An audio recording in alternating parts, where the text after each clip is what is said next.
Assalamu alaikum dear students. Today in this class we are going to solve two important questions of exercise number 5.2. Earlier we have discussed how to differentiate a function and how to check whether the given function is differentiable or not. But in this lecture we are going to discuss how to check whether a given function is not differentiable at a given point. For example, we have question number 9 of this exercise number 5.2. सो इस question को हम solve करेंगे और देखेंगे कि ये question जो है ये पूछता है prove that the function f given by f of x is equal to mod of x minus 1 where x belongs to our real numbers is not differentiable at x is equal to 1. So we have to prove that this is not differentiable at x is equal to 1. Okay. So कैसे हम check करेंगे कि कोई function differentiable नहीं है किसी given point पे? आइए देखते हैं. हमारे पास सॉल्यूशन है. We have framed the solution like this. So given function is f of x is equal to mod of x minus 1. Okay. तो इसके बाद हमें मालूम है कि कोई फंक्शन अगर हमें डिफरेंशिएबल बतानी है या we have to check whether the function is differentiable or not, we have to go to the definition of the differentiability. So differentiability आपको मालूम है, हमें differentiability की definition जो है that's limiting value as h tends to 0 f of c plus h minus f of c divided by h. But at a point we have two ways. We can come to the point from two sides, either from the left or from the right. Whenever we are asking questions in the real system. So हमारे पास यहाँ पे definition जो है वो ये है कि limiting value h tends to 0 negative ये left hand limit के लिए है f of c plus h minus f of c divided by h और limiting value h tends to 0 positive f of c plus h minus f of c divided by h. हमें ये दिखाना होगा कि ये दोनों लिमिट जो है ये फाइनाइट हैं और ये इक्वल है. अगर ये इक्वल होंगे तभी तो गिवन फंक्शन जो है वो डिफरेंशिएबल होंगे और इनका इक्वल वैल्यू है जो होगा वो उसका डिफरेंशियल होगा. ओके. तो हम चेक करेंगे. चेक करने के लिए हमें कहा गया है कि आप गिवन फंक्शन की डिफरेंशिएबिलिटी को चेक करें at x is equal to 1. Okay. Here at x is equal to 1.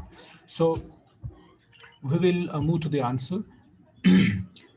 तो चेक करने के लिए हम लेफ्ट हैंड लिमिट निकालेंगे और राइट हैंड लिमिट निकालेंगे. आप यहाँ देख लीजिए. हम पहले लेफ्ट हैंड लिमिट की बात करेंगे at x is equal to 1. इस डेफिनेशन में हम सी को रिप्लेस करेंगे 1 से because we have to check the differentiability at 1. So it will be limiting value as h tends to 0 negative f of 1 plus h minus f of 1 divided by h. Okay. तो इसकी जो definition है that is limiting value as h tends to 0 negative f of any number that's defined in the function. अब देख लीजिए यहाँ f of any number, f of any real number that's equal to mod of x minus 1 जो question में पूछा गया है. So it is mod of x minus 1. So we have to write here accordingly f of x के बजाय mod of x minus 1. So यहाँ f of 1 plus h है, हम लिखेंगे mod of 1 plus h minus 1. f of any number is mod of that number minus 1. It is mod of 1 minus 1. f of 1 is mod of 1 minus 1. Simplify करेंगे इसको. 1 minus 1 is 0 और यहाँ का 1 और 1 cancel होके यहाँ पे mod of h बना. So any number minus 0 that is that number, but it is limiting value as h tends to 0 negative. It is from the left hand side for negative values, for negative real numbers. Mod of any number is minus times that number. So it is limiting value h tends to 0 negative. It is minus h by h. So h and h goes. We are left with only minus 1. So इसी तरीके से हम जाएंगे इसके right hand limit पे. Right hand limit पे भी ऐसे ही होगा.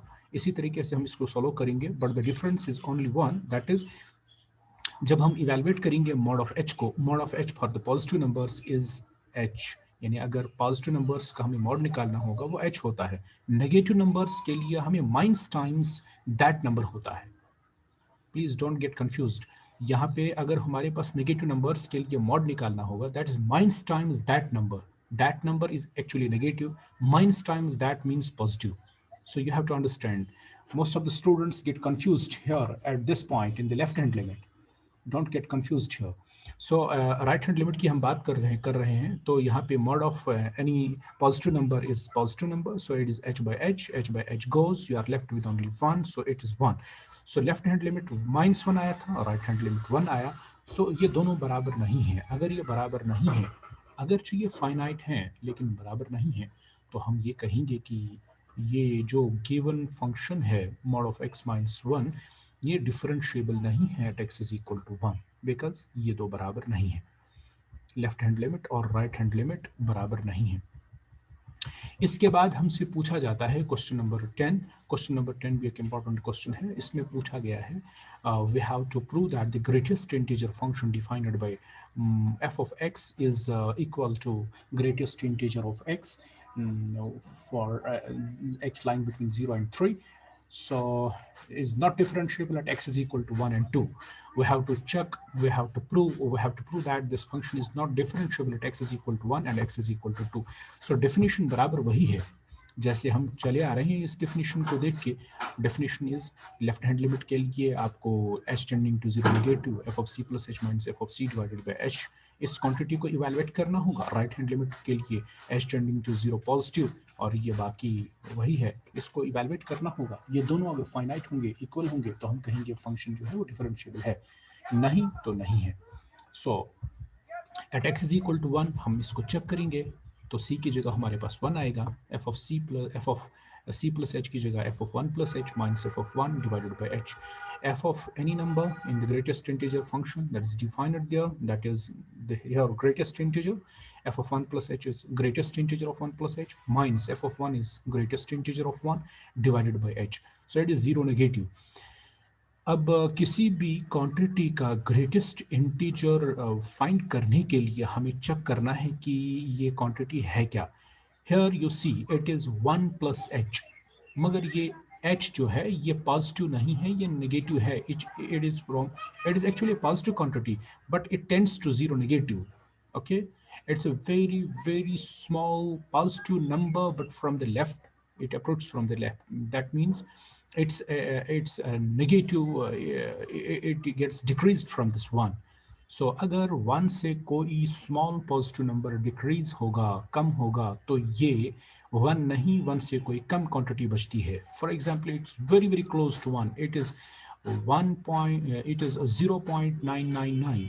अब 0.999 का जो ग्रेटेस्ट इंटीजर होगा वो तो जीरो होगा, so it is zero, and greatest integer of 1, that's 1, so its limiting value h tending to 0 negative, it is 0 minus 1 divided by h. So इसको इवेलुएट करेंगे तो ये 0 minus 1 is minus 1 divided by h, limit देंगे तो ये infinity बनता है, not defined बनता है। इसी तरीके से हम राइट हैंड लिमिट को इसको इवेलुएट करेंगे तो यहाँ पर भी बराबर वैसे ही बात है, f of 1 plus h that's equal to greatest integer of 1 plus h, लेकिन यहाँ पे इसको h जो है small positive number, it is from the right hand side, it approach to this quantity from the right hand side. So ये 1 से above quantity है, 1 से अबव क्वांटिटी कोई होगी बट 2 से छोटी होगी, तो उसमें उसका ग्रेटेस्ट इंटीजर जो है वो 1 ही आएगा, यानी greatest integer of 1 plus h is equal to 1, or greatest integer of any integer, that is that integer, means greatest integer of 1 is 1. 1 minus 1 is 0 divided by h, that is 0 divided by h is 0, so it is 0, so it is 0. Since the left hand limit and right hand limit of f at x is equal to 1 are not equal, because यहाँ पे आपने देखा कि ये infinity बनता है और यहाँ पे देखा आपने कि ये 0 बनता है, तो ये दोनों बराबर नहीं है, therefore f जो है वो डिफरेंशिएबल नहीं है at x is equal to 1. Same procedure we will be following at x is equal to 2. So f of 2 plus h के लिए ऐसे ही देखना होगा, ये from the left आता है, 2 से कोई quantity h यहाँ पे दिखता है, it is plus h, but it is actually decreasing from 2 because it comes from the left. So 2 से कोई छोटी quantity, small positive quantity, इसको decrease करना है, so ये 1 point something बचेगा, तो 2 plus h यहाँ पे जो है लेफ्ट हैंड लिमिट इसका निकालना होगा, तो ये 1 आएगा इसका ग्रेटेस्ट इंटीजर, और greatest integer of 2 is that is minus 2, so it is 2, it's 1 minus 2, greatest integer of 2 is 2, so it is finally 1 minus 2 divided by h. so इसको इवेलुएट करेंगे तो -1 divided by h बनता है, तो limit दे देंगे तो ये इन्फिनिटी बनेगा। इसी तरीके से हम राइट हैंड लिमिट इसमें इवेलुएट करेंगे तो वो 0 आएगा। हम देखते हैं कि ये दोनों लिमिट्स बराबर नहीं हैं, देयरफॉर ये फंक्शन डिफरेंशिएबल नहीं है। सो ये दो इम्पॉर्टेंट क्वेश्चंस हैं। इस नवियत के और सारे क्वेश्चंस भी होंगे और उनको आप इसी प्रोसीजर से सॉल्व करेंगे। आई होप कि आपको आप ये क्लियर हुआ होगा. If there is any question, you can ask. Thank you for joining the class. Thank you once again.